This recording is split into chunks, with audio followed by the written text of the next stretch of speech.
سلام به همه. امروز با هم 10 نشانه یک رابطه سالم رو بررسی می‌کنیم.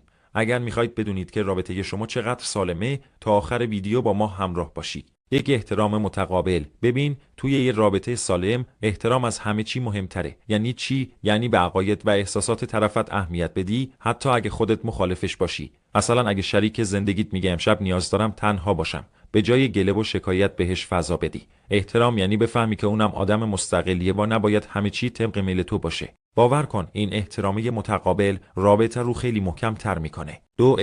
اعتماد پایه هر رابطه خوبیه. اگه قرار باشه هی شک کنی، گوشی طرف رو چک کنی یا بخوای زیر نظرش بگیری، دیگه اسمش رابطه نیست، یه زندانه. وقتی اعتماد باشه، خیال هر دوتون راحته. مثلا وقتی دیر میاد خونه، بجوین که بهش شک کنی، میگی حتما کاری پیش اومده. اعتماد مثل یه سپره که جلبی همه سوء تفاهم‌ها رو میگیره.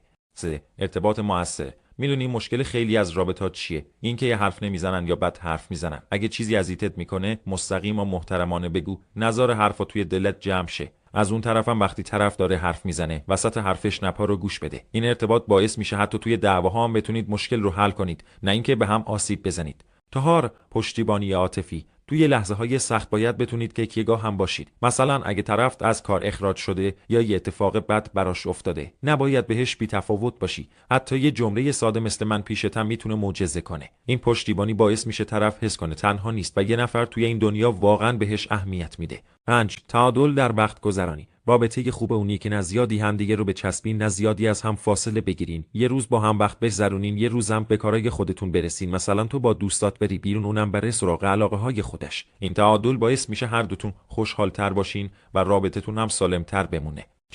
پذیرش تفاوت‌ها. آدم‌ها فرق دارن، این یه واقعیت. تو ممکنه عاشق فوتبال باشی، اون عاشق فیلم‌های عاشقانه. مهم اینه که این تفاوت‌ها رو قبول کنی و بهشون احترام بذاری، نری بگی چرا اینطوری، بلکه سعی کنی از این تفاوت‌ها لذت ببری. همین چیزاست که رابطه رو خاص میکنه. 7. حل اختلافات. ببین دعوا توی همه رابطه ها هست، ولی مهم اینه که چه جوری حلش کنی. به جای داد زدن یا قهر کردن، سعی کن با آرامش حرف بزنی. اون مثلا بگی این موضوع منو ناراحت کرد، میشه در موردش حرف بزنیم. اینجوری هم دیگه رو بهتر میفهمین و سوء تفاهم کمتر میشه. رشد فردی کنار هم. رابطه خوب اونه که هر دوتون توش پیشرفت کنین. اگه یکی از شما بخواد یه مهارت جدید یاد بگیره، اون یکی باید حمایت کنه. مثلا اگه اون میخواد زبان جدید یاد بگیره، تو بهش انگیزه بده. اینجوری نه تنها خودتون پیشرفت میکنین، بلکه رابطتون هم قوی تر میشه. 9. حس شوخ تراپی. خنده زندگی رو قشنگتر میکنه. تو یه رابطه سالم باید بتونین با هم بخندین. مثلا یه شوخی کوچیک یا یه خاطره خنده‌دار یا حتی تماشای یه فیلم کمدی میتونه حال جفتتون رو بهتر کنه.